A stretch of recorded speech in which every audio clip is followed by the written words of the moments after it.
আল্লাহ রাব্বুল আলামিন বলছেন, নবী আমি শুধু আপনার মর্যাদাই দেই নাই, বরং তামাম পৃথিবীতে যা কিছু আছে এই সব কিছুর উপরে আমি আল্লাহ আপনার মর্যাদার সম্মান বাড়াইয়া দিলাম।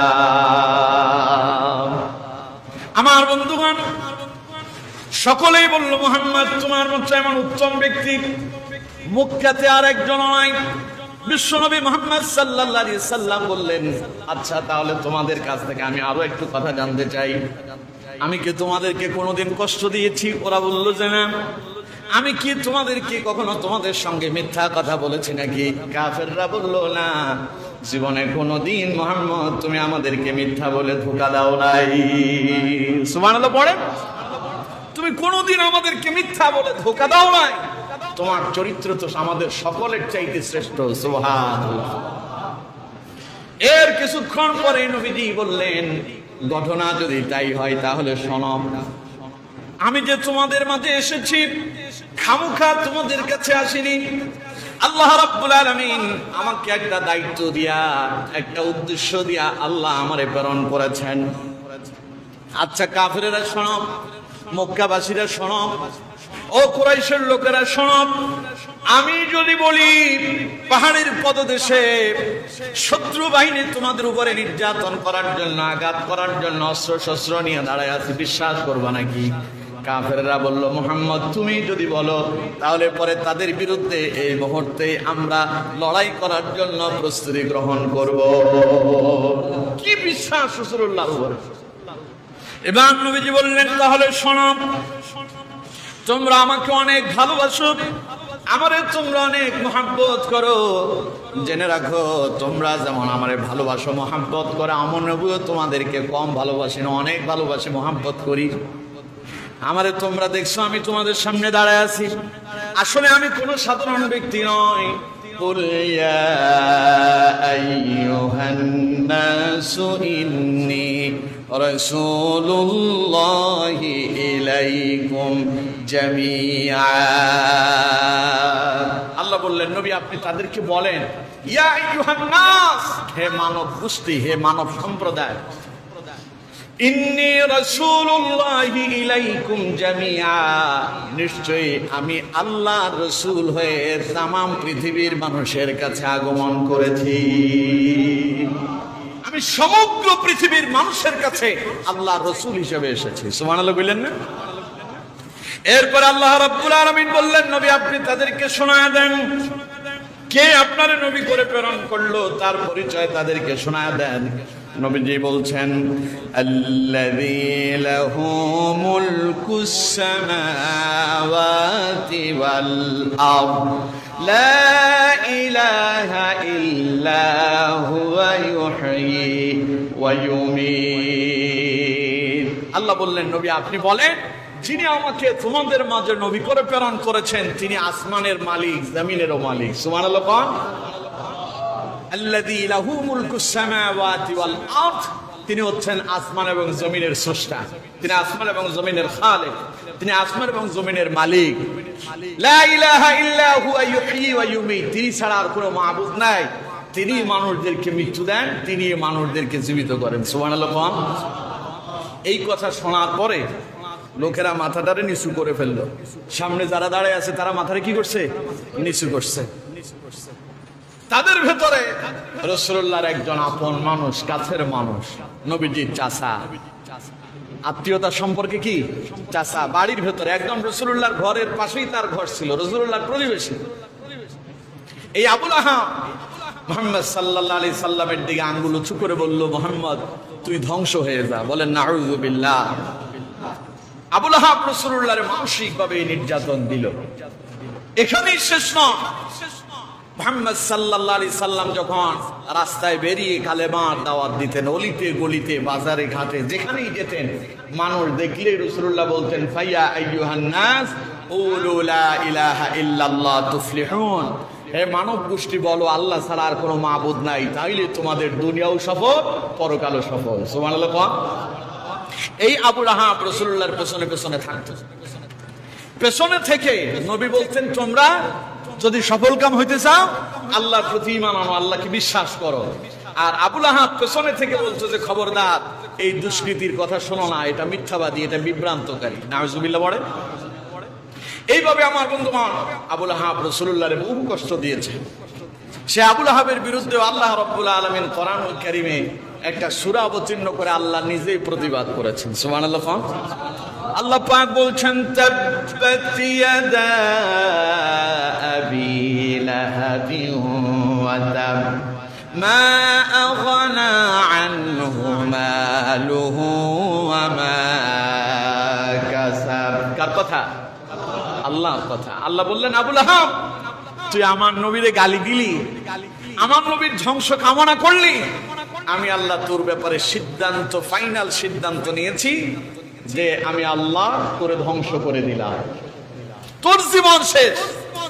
এইভাবে যারাই আল্লাহর রাসূলের বিরুদ্ধে এইভাবে মিথ্যা রটনা করেছে, রাসূলুল্লাহরে যারাই গালমন্দ করেছে, রাসূলুল্লাহকে নিয়ে যারাই কটূক্তি করেছে, আল্লাহ রাব্বুল আলামিন তাদেরকে পৃথিবীতে লাঞ্ছিত, অপমানিত, অপদস্থ করে পৃথিবী থেকে বিদায় করে দিয়েছেন। ঠিক কিনা? আমার বন্ধুগণ সে আবু লাহাবের মৃত্যু হয়েছিল অত্যন্ত করুণ মৃত্যু। আবু লাহাবের মৃত্যুটা ছিল এই, আবু লাহাবের শরীরের ভেতরে বিভিন্ন ধরনের ছোট ছোট বিচি বাচ্চা দেখা দিয়েছিল, শরীরে পশম ধরেছে, ফলে তাকে তার ঘর থেকে বের করে দেওয়া হয়েছে। সেখানে সে মরে পচে গলে দুর্গন্ধ হয়ে পড়ে আছে, কেউ তার কাছে যায় নাই, তারে খাবারও দেয় নাই। মরার পরে তার লাশটা মাটিতে গর্ত করে বদলা দিয়া সেখানে দাফন করা হয়েছে। সুতরাং যারাই এইভাবে ইসলামের বিরুদ্ধে, কোরআনের বিরুদ্ধে, আল্লাহ এবং তার রাসূলের বিরুদ্ধে গিয়েছে, আল্লাহ তাদেরকে অপমান, অপদস্থ করে, জিল্লতি করে দুনিয়া থেকে বিদায় করেছেন। ঠিক না? আমার বন্ধুগণ এইভাবে মানসিক নির্যাতন আরো আছে। যেই মক্কার লোকেরা রাসূলুল্লাহরে বললেন তুমি আমাদের মাঝে সবচাইতে শ্রেষ্ঠ ব্যক্তি, তুমি হলে বিশ্বাসী, আল আমিন, সেই মানুষটাই রাসূলুল্লাহরে কি বলল? জাদুকর, পাগল, কবি ইত্যাদি বলে নবী করিম সাল্লাল্লাহু আলাইহি ওয়াসাল্লামকে তারা মানসিক নির্যাতন দিল। যেমন কোরআনুল কারীমে আল্লাহ রাব্বুল আলামিন অত্যন্ত চমৎকার ভাবে সূরা সাফফাতে এরকম একটি ঘটনা তুলে ধরেছেন। রাসূলুল্লাহ তাদেরকে দাওয়াত দিচ্ছেন তোমরা এক আল্লাহর দিকে আসো, আল্লাহ ছাড়ার কোনো মাবুদ নাই, ইলাহ নাই, আইন দাতা নাই, বিধান দাতা নাই, রিজিক দাতা নাই, হায়াত দাতা নাই, মৃত্যু দাতা নাই, সকল ক্ষমতার একচ্ছত্র মালিক কে? নবী যখন এই দাওয়াত দিলেন, কাফেরেরা রাসূলুল্লাহরে পাগল এবং নবী করিম সাল্লাল্লাহু আলাইহি ওয়াসাল্লামকে বিভ্রান্তকারী বলল এবং কবি বলে গালি দিল। আল্লাহ রাব্বুল আলামিন বললেন, নবী যখন তাদেরকে কালেমার দাওয়াত দিলেন, কাফেরেরা তখন বলল ওয়ায়াকুলুনা আইন্না লাতারিকু আলিহাতিনা লিশাইরিন মাজনুন। ওরা বলল আমরা কি এক পাগল কবির কথায় আমরা কি আমাদের মাবুদদেরকে বর্জন করব নাকি? অর্থাৎ নবীজি বললেন তোমরা যে লাত মানাত উজ্জার উপাসনা করতেছো, তোমরা যে মাটির মূর্তি তৈরি করে তারে মাবুদ বানায়া নিলা, ওটা তোমাদের মাবুদ নয়, তোমাদের মাবুদ হলেন লা ইলাহা ইল্লাল্লাহ। তোমাদের মাবুদ তো তিনি, যিনি ছাড়া আর কোনো ইলাহই নাই। সুবহানাল্লাহ বলেন না? তখন তারা বলল ওয়ায়াকুলুনা আইন্না লাতারিকু আলিহাতিনা লিশাইরিন মাজনুন, আমরা কি একজন পাগলের কথায়, এক কবির কথায় আমরা কি আমাদের মাবুদদেরকে বর্জন করব? তখন রাসূলুল্লাহর মন খারাপ হইছে না? কথা বল না কেন, মন খারাপ হইছে না? আল্লাহ বললেন নবী মন খারাপ করেন না, ওরা আপনারা কি বলতেছে? কবি বলতেছে, পাগল বলতেছে, আপনি শোনেন আপনাকে আসলে আমি আল্লাহ কি করে প্রেরণ করেছি। আল্লাহ রাব্বুল আলামিন তারপর আয়াত বলছেন বাল জাআ বিল হাক্কি ওয়া সাদ্দাকাল মুরসালিন। নবী ওরা তো জানে না, বাল জাআ বিল হক, আপনি তো একজন সত্যবাদী, আপনি তো সত্য নিয়ে এসেছেন, ওয়া সাদ্দাকাল মুরসালিন, আর আপনি তো নবীদের ব্যাপারে সত্যতার প্রণয়নকারী। অন্য অন্য নবী যারা এসেছে আপনি তো তাদের সুসংবাদ দিচ্ছেন, তাদের প্রতি ঈমান এনেছেন, কিন্তু এরপরেও এই পাগলগুলো আপনারে পাগল বলে, আসলে আপনি পাগল নন।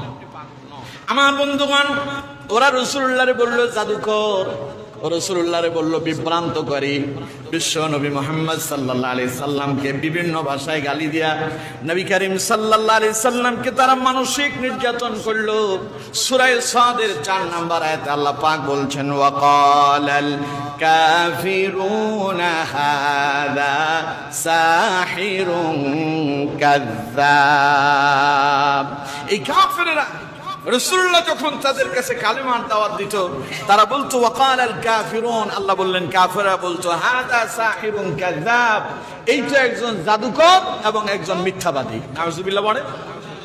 নবী কি জীবনে কোনোদিন মিথ্যা কথা বলছে? রাসূলুল্লাহ কি জাদুকর ছিলেন? রাসূলুল্লাহরে তারা জাদুকর বললো, মিথ্যাবাদী বলে গালি দিল। রাসূলুল্লাহর মনে কষ্ট আসে নাই? মন খারাপ, এরা আমার এই কথাটা কেমনি কইল?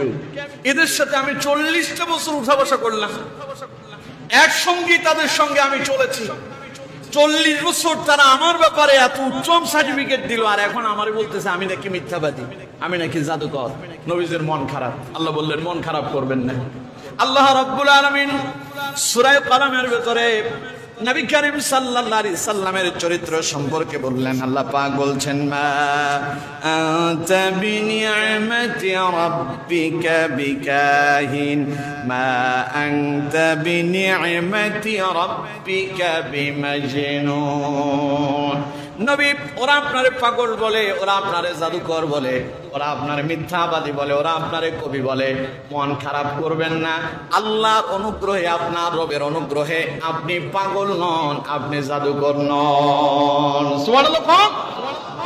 মা আনতা বিনিআমাতি রাব্বিকা বিমাজনুন, আপনার রবের অনুগ্রহে আপনি পাগল নন, বরং আপনি সুস্থ। সুবহানাল্লাহ। তাহলে আপনি কি? এবার আল্লাহ পাক বলছেন, আল্লাহ রাব্বুল আলামিন বলছেন নবী ওয়া ইন্নাকা লাআলা খুলুকিন আযীম, আপনি তো এক মহান চরিত্রের অধিকারী। সুবহানাল্লাহ। তাহলে কাফেররা রাসূলুল্লাহর কি বলল? পাগল, জাদুকর, মিথ্যাবাদী, বিভ্রান্তকারী। রাসূলুল্লাহ কথা বললে তারা বাধা দিত, মাঝখানে রাসূলুল্লাহরে হেয় প্রতিপন্ন করার জন্য সামনাসামনি তারা চেষ্টা করেছে, মানসিকভাবে এইভাবে বহু নির্যাতন করেছে রাসূলুল্লাহকে। পরিশেষে তারা রাসূলুল্লাহর উপরে শারীরিক নির্যাতন শুরু করলো। মুহাম্মদ সাল্লাল্লাহু আলাইহি সাল্লামকে যখন গালি দিয়া এইভাবে রাসূলুল্লাহর দাওয়াতি কাজ বন্ধ করতে পারলো না, তখন তারা রাসূলুল্লাহর বিরুদ্ধে আরেক ষড়যন্ত্র করলো। তারা রাসূলুল্লাহকে একদম জনবিচ্ছিন্ন করে দেওয়ার জন্য একটা ষড়যন্ত্রের বৈঠকে বসলো, পরামর্শ বৈঠক রাখছে। মক্কার সব নেতারা একসাথে এসে, কাফেররা সবাই একসাথে বসে একটা পরামর্শ বৈঠক করলো। তাদের সেই পরামর্শ বৈঠকের উদ্দেশ্য হচ্ছে মুহাম্মদ সাল্লাল্লাহু আলাইহি সাল্লামকে কাফেরদের হাতে তুলে দিতে হবে। নাউজুবিল্লাহ বলেন। তারা মুহাম্মদ সাল্লাল্লাহু আলাইহি সাল্লামকে জীবিত রাখবে না, রাসূলুল্লাহকে তারা কি করবে? হত্যা করে ফেলবে। নাউজুবিল্লাহ পড়ে। কাফেররা মুহাম্মদ সাল্লাল্লাহু আলাইহি সাল্লামের বিরুদ্ধে ষড়যন্ত্র করলো।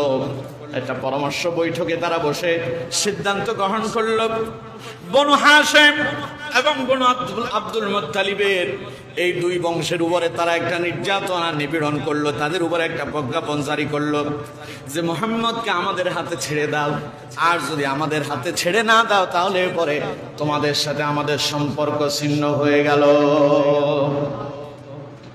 বনু হাশিম এবং বনু আব্দুল মুত্তালিবের পরিবারের সব মানুষগুলো বলল, যারা ঈমান আনছে, যারা ঈমান আনে নাই, তারাও বলল যে মুহাম্মদকে আমরা তোমাদের হাতে তুলে দেব না। সুবহানাল্লাহ বলেন না? যদিও আমরা তার প্রতি ঈমান আনি নাই, কাফেররা বলেছে যদিও আমরা ঈমান আনি নাই, কিন্তু মুহাম্মদকে আমরা তোমাদের হাতে তুলে দিতে পারবো না, এটা আমাদের পক্ষে সম্ভব নয়। রাসূলুল্লাহ সেই চাচা আবু তালেব, তিনি সহ, তিনি কিন্তু কুরাইশের তখন নেতা হওয়ার পরেও মুহাম্মদ সাল্লাল্লাহু আলাইহি সাল্লামের কারণে তারা সহ সবাই কারাবন্দী হয়ে গেলেন। শিহাবে আবু তালেবের ভিতরে তারা জীবন যাপন করছেন, কারণ গোটা মক্কাবাসী একদিকে আর বনু হাশিম এবং বনু আব্দুল মুত্তালিব, এই দুইটা পরিবার, এই দুইটা গোষ্ঠী তারা আলাদা হয়ে গেল। এখানে আমার দেশে যখন কোনো বন্দীকে, কোনো ব্যক্তিকে যখন অ্যারেস্ট করে জেলখানায় নিয়ে যাওয়া হয়, আপনি খাবার না দিলেও এদের জন্য রাষ্ট্রীয়ভাবে খাবারের ব্যবস্থা আছে না নাই? কাপড় চোপড়ের ব্যবস্থা আছে না নাই? সব ব্যবস্থাপনা আছে, থাকার ব্যবস্থা আছে।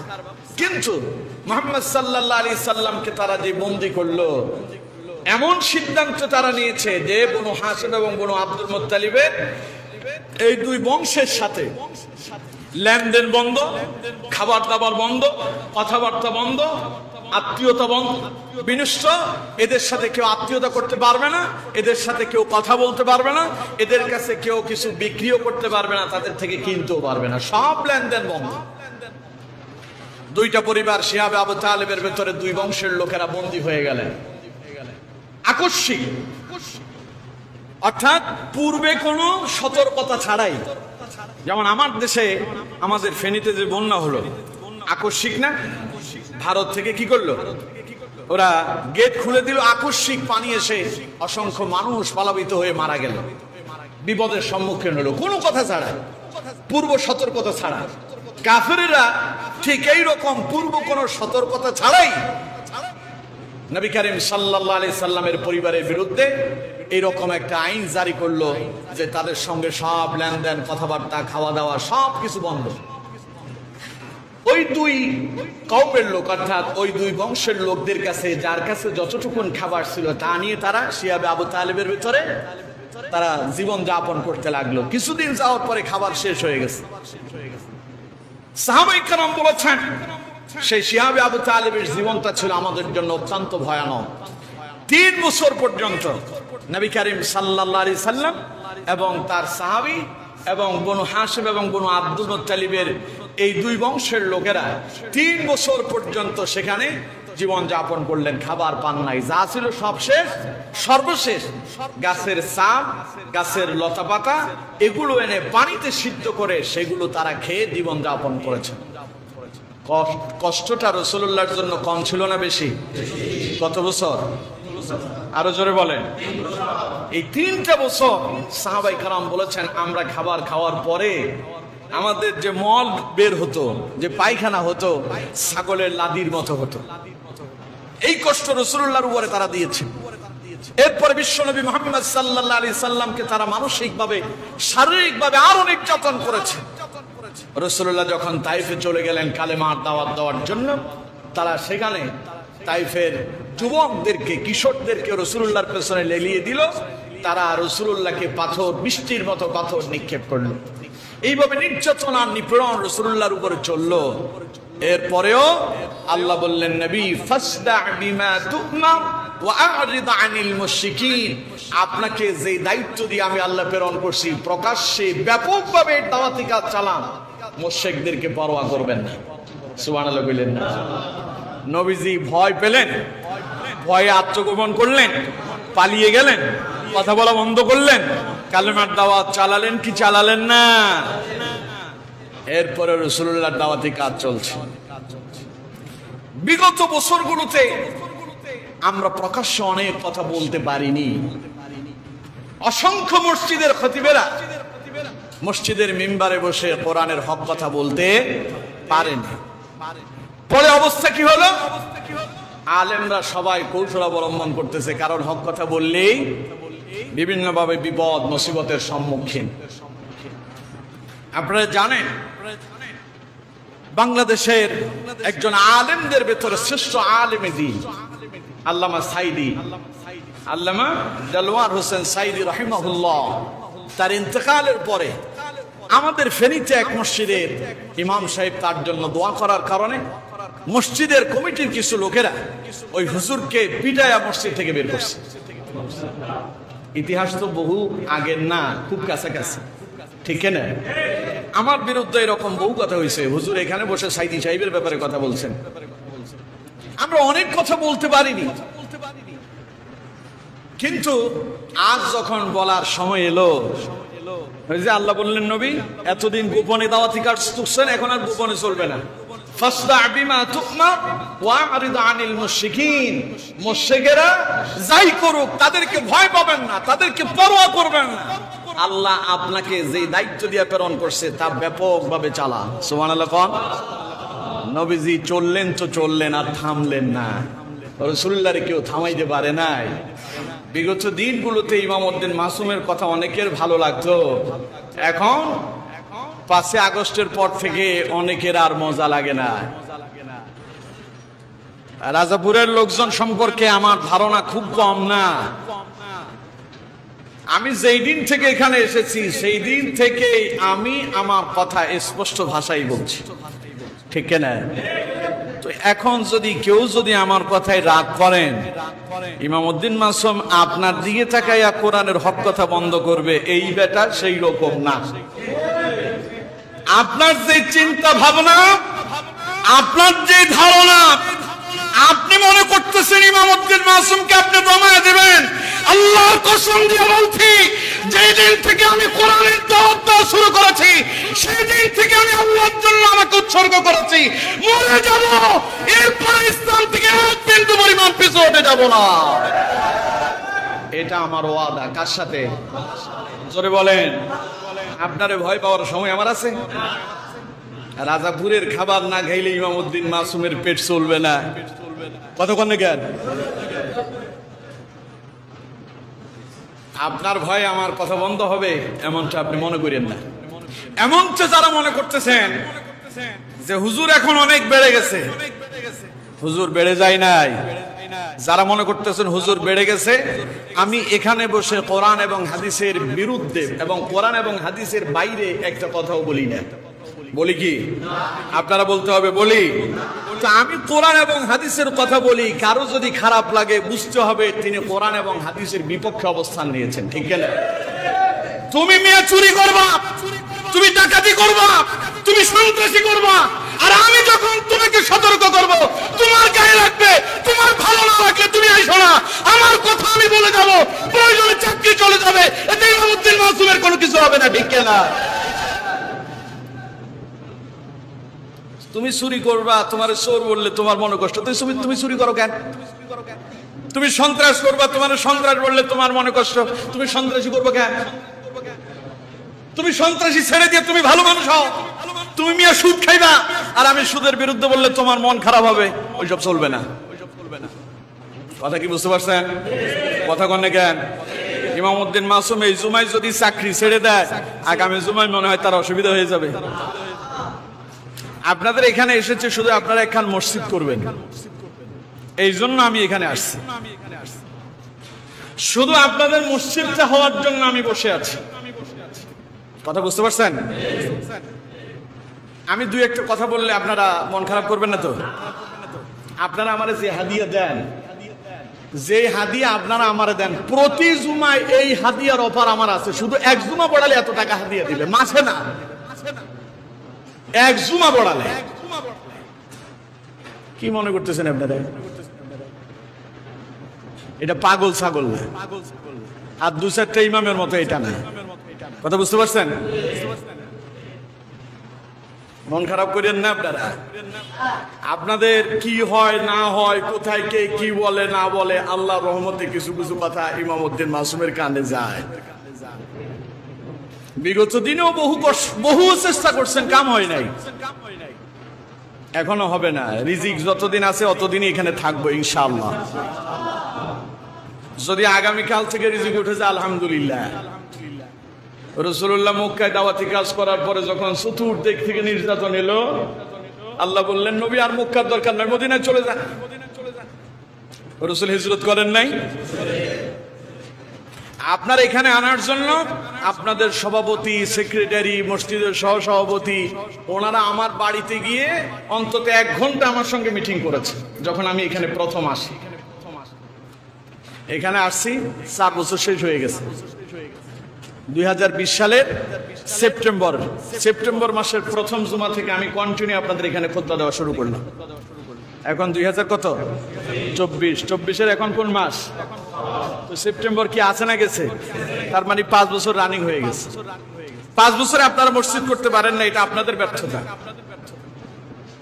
আমি প্রতি বছর আপনার সভাপতির সাথে বলি, দ্রুত ভাই আপনি আপনার মসজিদ করেন, আমারে বিদায় দেন। আমি যথেষ্ট দাওয়াতি কাজ রাজাপুরে করছি, এখন অন্য জায়গায় আমার করা দরকার। আমি এর আগে যেখানে ছিলাম 9 বছর জুমার খুতবা দিয়েছি। এখনো ওই মসজিদের কোনো একখান প্রোগ্রাম করলে আগে আমারে ফোন দিয়ে জিজ্ঞাসা করে, হুজুর এটা করতে চাই, আপনি কি বলেন? বুঝতেছেন আপনারা? এখনো আমার সঙ্গে পরামর্শ করে মসজিদ সেক্রেটারি, মসজিদ সভাপতি।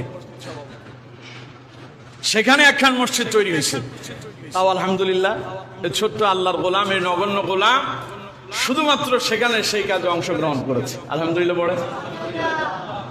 তো সুতরাং আমরা সভাপতি, সেক্রেটারি, মুসল্লির পকেটের দিকে তাকায় থাকা লোক ইমাম উদ্দিন মাসুম না। আমাদের দেশের হুজুররা হক কথা বলতে বাধা এক জায়গায়, কারণ হুজুরদের পকেট ঠান্ডা, তাই গরম কথা বলতে পারে না। মনে করে যে যদি গরম কথা বলি সভাপতি যদি অসন্তুষ্ট হইতো, এটা আমার মিলাদ পড়ায় যে 500 টাকা হাদিয়া পাইতাম তা বন্ধ হয়ে যাবে, দোয়া করায় যে 500 টাকা পাবো তা বন্ধ হয়ে যাবে। এই চিন্তা আমি করি না, বুঝতে পারছেন? আমি যে আপনাদের এখানে আসি শুধুমাত্র দাওয়াতের নিয়তে আসি। তো সুতরাং আল্লাহ যেহেতু রাসূলকে বললেন ফাসদা বিমা তুমার ওয়া আরিদ আনিল মুশরিকিন, হে নবী মুশরিকদেরকে পরোয়া করেন না, ডাইরেক্ট আপনাকে যে দায়িত্ব দিছি কাম সালাম। এখন নবী নাই, নবী বলছেন আল উলামা ওয়ারাসাতুল আম্বিয়া, নবীর উত্তরসূরি হলো আলেমেরা।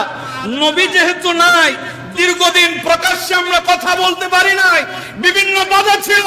এখন আর কোনো বাধা কাজ হবে না, এখন আমাদেরকে ওই আয়াতের অনুসরণ করে হক কথা প্রকাশ্যেই বলতে হবে, ঠিক না?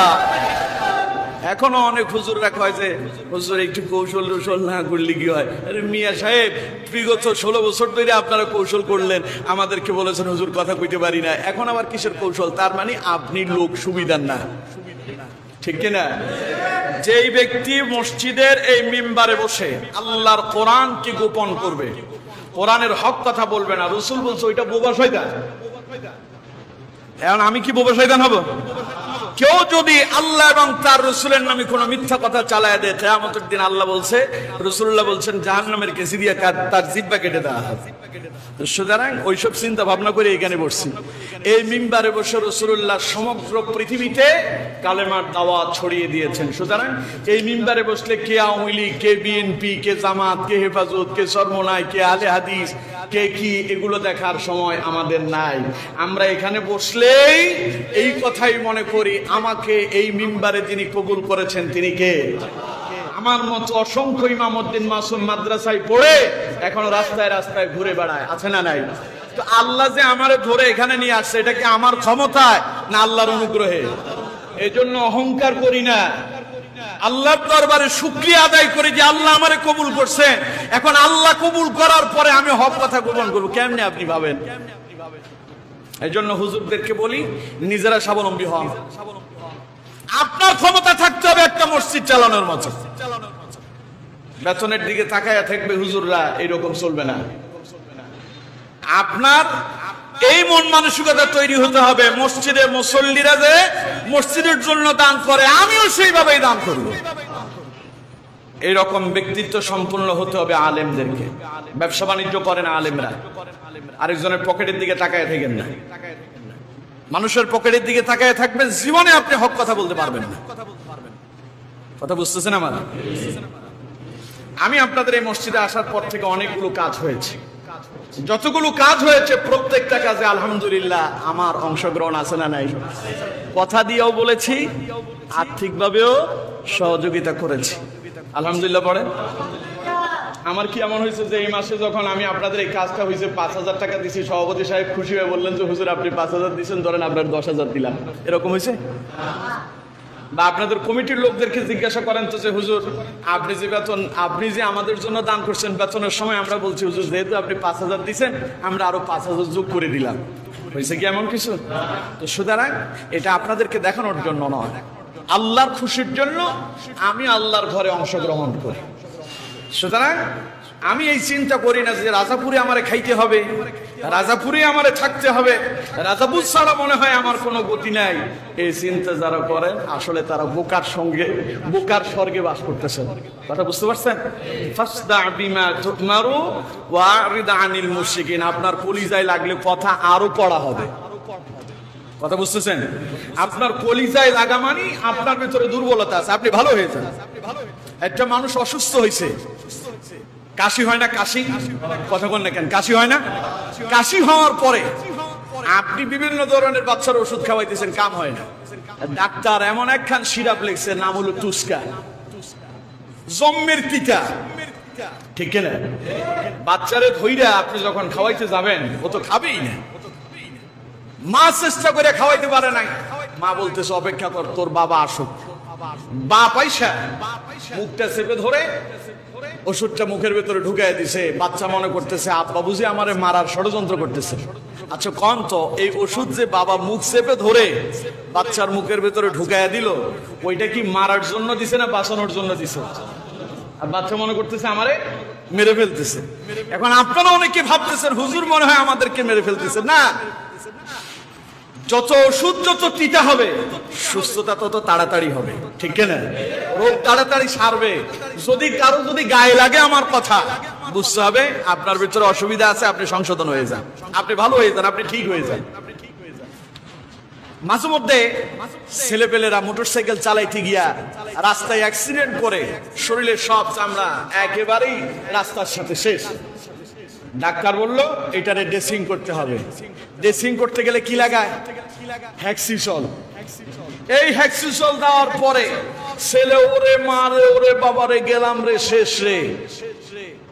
যদি ড্রেসিং যদি সময় মতো না করে, এখানে ইনফেকশন হবে, পছন্দ ধরবে, শেষ পর্যন্ত কেটে ফেলে দেওয়া লাগতে পারে। কিন্তু ওরে মারে, ওরে বাবারে বলিয়া মনে করতেছে ডাক্তার কষ্ট দেয়। আসলে কষ্ট দিচ্ছে না, বরং ডাক্তার আপনাকে সুস্থ করার জন্য চিকিৎসা চালাচ্ছে। আমি এখানে বসে চিকিৎসা দিচ্ছি, কলবের চিকিৎসা। কিসের চিকিৎসা? জোরে বলেন। এই কলবের চিকিৎসা যাদের দেখবেন যে জ্বালা পোড়া হইতেছে, কষ্ট লাগতেছে, বুঝতে হবে আপনার কলবে অসুস্থতা বাড়ছে, কাজ হচ্ছে। একটু কষ্ট করে ধৈর্য ধরে সহ্য করতে পারলেই আপনি সফল কাম হয়ে যাবেন, ঠিক না? পারবেন তো ইনশাল্লাহ? রাগ করছেন আমার কথা? রাগ করলে অসুবিধা নেই। আল্লাহ আমাদেরকে বোঝার তৌফিক দান করুন। আল্লাহ তার নবীকে বললেন ফাসদা বিমা তুমার ওয়া আ'রিদ আনিল মুশরিকিন। নবী প্রকাশ্যে দাওয়াতি কাজ চালান, আর গোপনে চলবে না। আপনারা মনে করেন না যে এখন হুজুরের কথা বলতে মনে হয় যে হিসাব নিকেন, না না, আর করবে না, শেষ। ওই সাপটা শেষ, ওই পৃষ্ঠা উল্টায় ফেলেন। বহু নির্যাতন করেছেন আমাদের উপরে, বহু সহ্য করেছি আমরা। আলেম সমাজের উপরে অনেক অত্যাচার হয়েছে। আর নয়, এবার কথা চলবে স্পষ্ট ভাষায়, ঠিক কেনা? আর গোপনে চলবে না। প্রয়োজনে যতদিন এখানে থাকবে ততদিন ইমামউদ্দিন মাসুম শুধু জুমা পড়ায় চলে যাবে, খাবার এখানে খাবে না। কথা বুঝেন? খালি মসজিদটা হোক। গত জুমাতেও আপনাদের সভাপতি সাহেবের সাথে আমার কথা হয়েছে, বলছে আল্লাহর ওয়াস্তে আপনার কাছে মাফ চাই, খালি মসজিদটা করা পর্যন্ত আমার সময় দেন। কথা বুঝতে পারছেন? সুতরাং মনে করেন না যে আপনাদের কারণে এখানে বসে আছি, না, শুধুমাত্র আল্লাহর উদ্দেশ্যে। আল্লাহর ঘরটা তৈরি হোক, একখান মসজিদ এখানে তৈরি হোক। এই যে পানি পড়তেছে, বৃষ্টি হয়েছে, এখান থেকে পানি বের হচ্ছে, সামনে আপনারা তাকিয়ে দেখছেন, এগুলোতে দেয়াল বেয়ে বেয়ে পানি পড়তেছে। এটা সংস্কার হওয়া দরকার। শুধু আল্লাহর ঘরের জন্য আল্লাহর দিকে তাকায়া আমি ইমামউদ্দিন মাসুম আপনাদের কাছে আসি। পেয়ার ভাই জানে, আমি পেয়ার ভাইকে গত বছর বলছি ভাই আমার চলে যাওয়া দরকার। ওনার সামনে আমার ফোনে কথা হচ্ছে, ওরা আমারে বলছে হুজুর আপনি যদি পুরো মাস না দেন, মাসে আমাদেরকে 2টা জুমা আমাদেরকে সময় দেন, আপনি হাদিয়া যা বলবেন তা দেবেন। আমি বলছি সম্ভব না, আল্লাহর ওয়াস্তে ক্ষমা চাই। এবার রমজানে আবার ফোন দিয়ে বললো যে হুজুর আপনার কাছে এর আগে ফোন দিয়ে রিকোয়েস্ট করছি, আরেকবার আপনার কাছে রিকোয়েস্ট করতেছি। আমি বললাম যে এখন হবে না, একটু স্টপ হন। গত 2 জুমায় আগে আমি আসি নাই, আপনাদের পেটে কারো কারো মোসোয়া দিয়েছে, হ্যাঁ, কারো কারো আমসার ডায়রিয়া শুরু হয়েছে। না না, ইমামউদ্দিন মাসুম ওই জাতের লোক না। কথা বুঝতে পারছেন? ইনশাআল্লাহ আল্লাহ যতদিন রাখেন আমি ততদিন থাকবো ইনশাআল্লাহ। যতদিন আছি ততদিন হক কথাই বলবো ইনশাআল্লাহ। আমার বাপের 3 ছেলে, আমি আমার আব্বা আম্মারে বলছি যে 2টা আপনারা রাখেন আর একটা আল্লাহরে দিয়ে দেন। ওই যেটা আল্লাহরে দিয়ে দিতে বলছে ওইটা এখানে যেটা বসে আছে এইটা, বুঝতে পারছেন? আমার অনেকে বলে হুজুর আপনি এইভাবে এইভাবে চলেন, আপনারা আরেকটু সতর্ক হইতে হবে। আমি বলছি যে লা তাহজান ইন্নাল্লাহা মা'ানা। আল্লাহ বলছেন নবী চিন্তা করো না, তোমার সাথে আরো একজন আছেন। তিনি কে? যদিও আমারে দেখেন একা, আসলে কিন্তু আমি একা না, আমার সাথে আরেকজন আছেন। তিনি কে? এই তাওয়াক্কুল, এই ভরসা আমার হৃদয়ে আছে, এই জন্য আল্লাহর রহমতে এখনো আমি টিকে আছি, আলহামদুলিল্লাহ। নাহলে বাংলাদেশে দাগন ভুঁইয়ার মতো জায়গায় এইভাবে হক কথা বলা মোটেও সম্ভব না। আলহামদুলিল্লাহ কম। আল্লাহ আমাদেরকে কবুল করুন। তাহলে রাসূলুল্লাহ প্রকাশ্যে কালেমার দাওয়াত দিলেন, বিভিন্ন বাধা এসেছে, নবী স্তব হয়েছেন, দাওয়াত চালিয়ে গেলেন, বরং সফল হয়ে ইসলাম প্রতিষ্ঠা করেছেন। আমরাও সেই দাওয়াতি কাজে আমরা আমাদের নাম লিখিয়েছি। আমরাই আল উলামা ওয়ারাসাতুল আম্বিয়া। দাওয়াত চলছে, কিয়ামত অবধি চলবে ইনশাআল্লাহ, থামানো যাবে। আল্লাহ তাআলা আমাদেরকে কবুল করুন। আমি যত কথা বলেছি, আপনাদের যদি কারো যদি মনে কষ্ট পেয়ে থাকেন, আল্লাহর হস্তে ক্ষমা সুন্দর দৃষ্টিতে দেখেন। আর আমার কথাগুলো যদি কোরআন এবং হাদিস ভিত্তিক হয় তাইলে আমল করেন, পারবেন তো ইনশাআল্লাহ? আল্লাহ তৌফিক দান করুন। নামাজ শেষে ভারতে যে আমার রাসূলুল্লাহকে নিয়ে কটূক্তি করা হলো এবং সেখানকার একজন নেতা সমর্থন করে মুসল্লিদেরকে হত্যা করার জন্য চেয়েছে, গত জুমাতে এই কথাটা আমি বলেছি, এই জন্য আজকে আর এটা রিপিট করি নাই।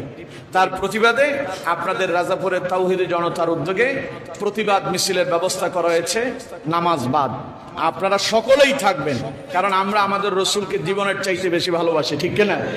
সবাই থাকবো তো ইনশাআল্লাহ। আল্লাহ আমাদেরকে কবুল করুন। আমরা পড়ি আমিন।